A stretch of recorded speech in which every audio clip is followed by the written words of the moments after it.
Hey, what's up, Joe Joe in the morning, family? I hope you are having one of the top 10 days of your life.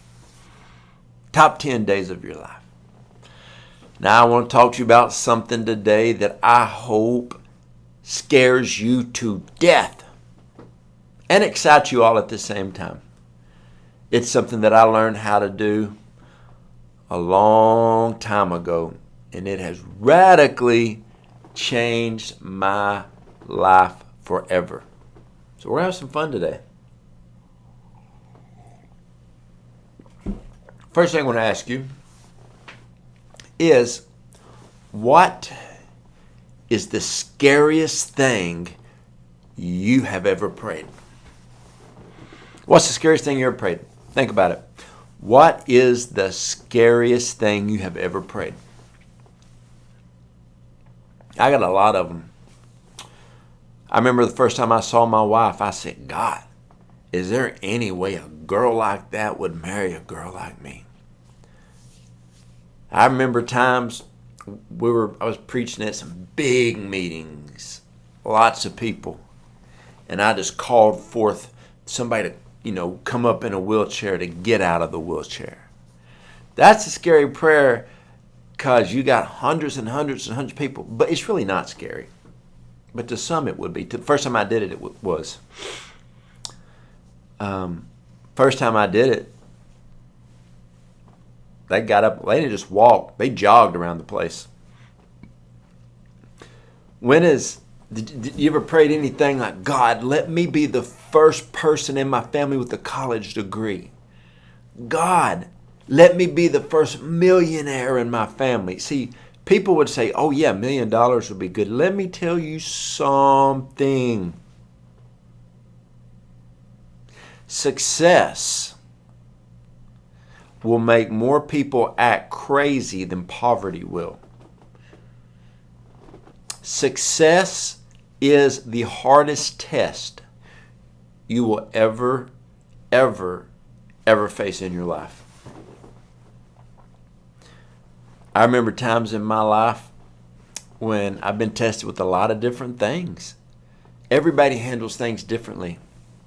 And I really believe money exposes who you are, your true heart, your true identity.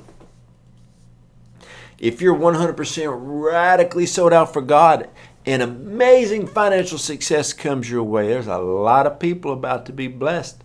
There's a lot of water wells about to be dug in third world nations. There's a lot of ministries about to be funded. There's a lot of churches that are going to be blessed. There's a lot of people be blessed.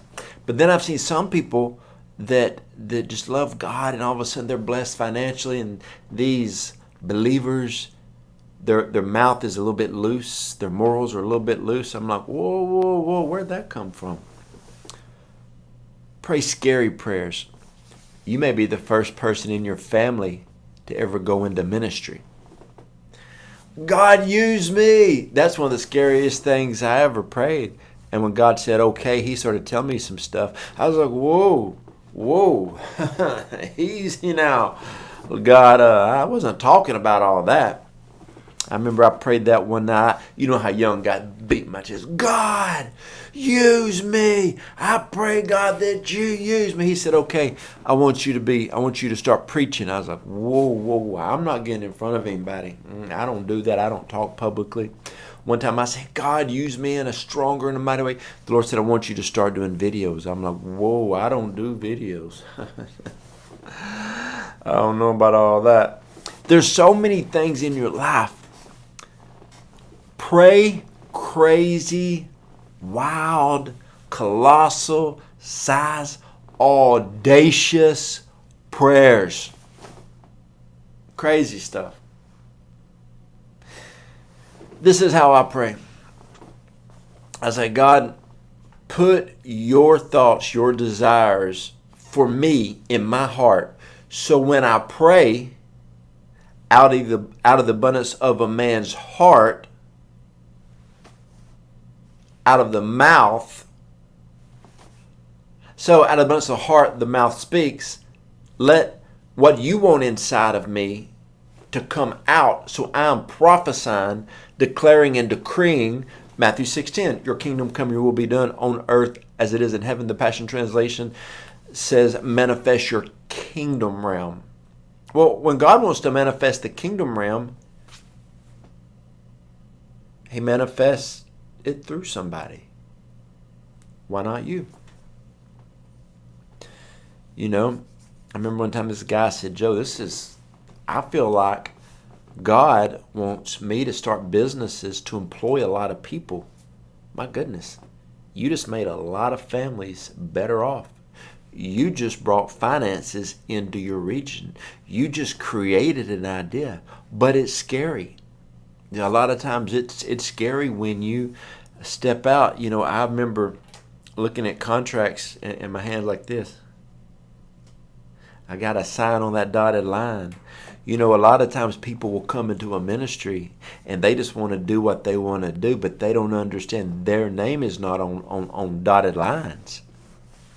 I remember one time when I was young, these guys were mouthing about this place that they were working, and I said, "Hey, I got an idea. You guys are sharp." They said, "Yep, you know better than the owners." "Yep. I tell you what, why don't you quit your job and you go out and you start a business just like this?" They're like, "Why? We don't have the money to start it." I said, "Get a loan." "We don't have the credit to start it." I said, "Get somebody to go in business with you." "We don't have any wealthy friends." And I said that I would shut up and be thankful for your job and get back to work. They're like, pretty good idea. Somebody had to take the risk.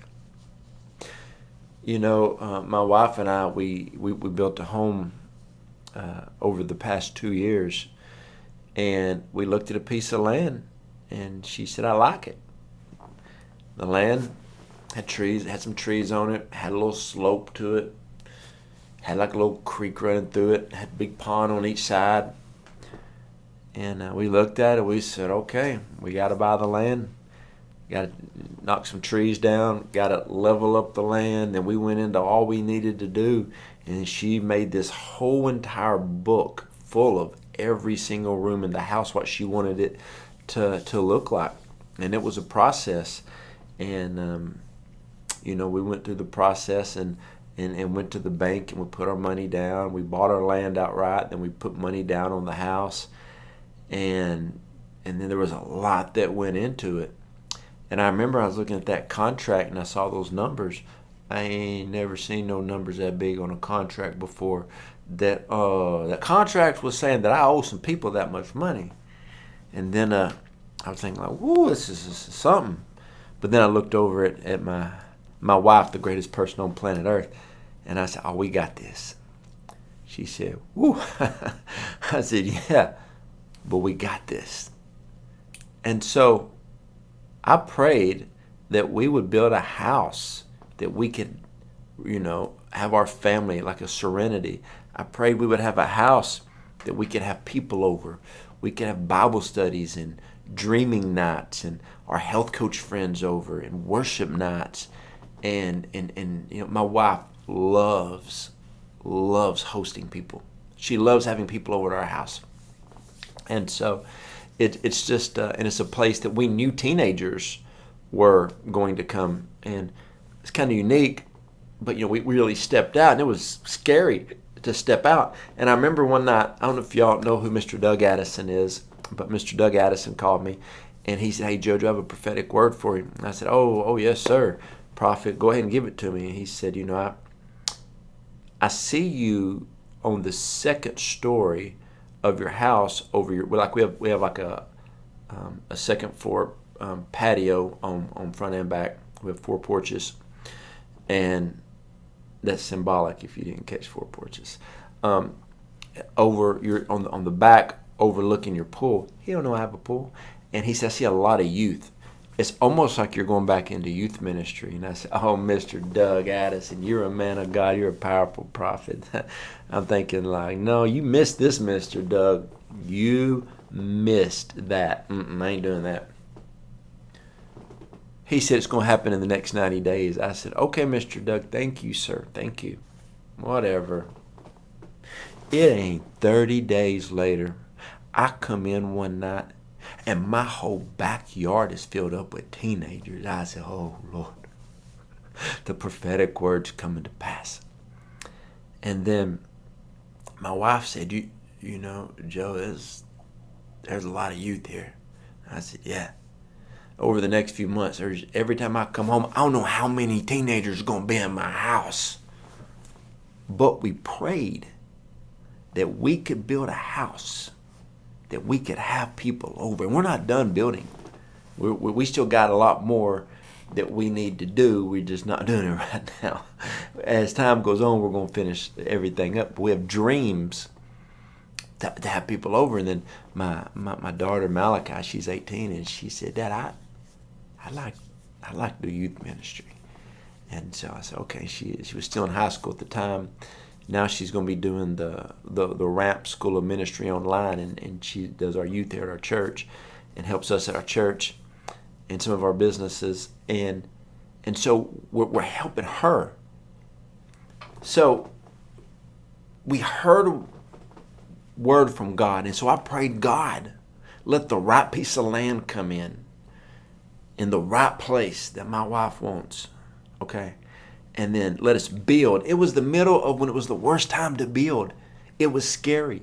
I prayed, God said, keep building. I said, God, you gotta, I'm doing my part. You gotta make things happen. This won't work without you. I started praying scary prayers. And he started answering them.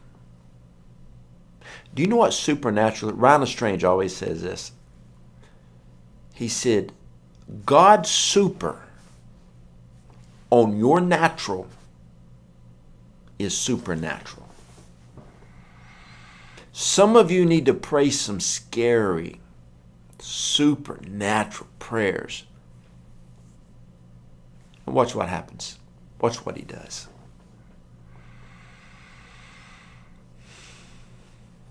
I remember one day I was praying. I said, God, I love everything about ministry. I feel I'm supposed to jump in some kind of business, my network marketing business. I love networking with people. And I said, show me what to do. And it's a scary prayer. And God showed me exactly what to do. That's where our health coaching comes in. And he showed me exactly who to do it with and everything. I jumped on that health program, lost 19 pounds, 2 weeks, 55 overall. My wife jumped in, lost 25 pounds, and love it. Been doing it 4 years, the program and coaching. But I prayed a scary prayer, give me a business to go along with all the ministry we do. The thing has exploded. Pray a scary prayer. Most people pray tame prayers. They don't change the world. They play it safe. They don't change the world. You got to learn how to take risk. If you haven't turned me off today, you with me? You with me? Take risk. And pray crazy, scary prayers. Believe for the supernatural. Watch what happens. Good things. Okay? That's what I got for you today. If you need prayer, go to the website, joejoedawson.net. Send me a prayer request. I'd love to pray for you. A lot of people always ask about my caps, Industry, my friend's business out of Georgia. The link will be down below. And a lot of people are asking about our mentoring program. You can go check out the mentoring, shoot me a message on it. I'd love to talk to you about it. It may be for you. We love helping people to develop themselves and walk in what God has called them to walk in. Okay?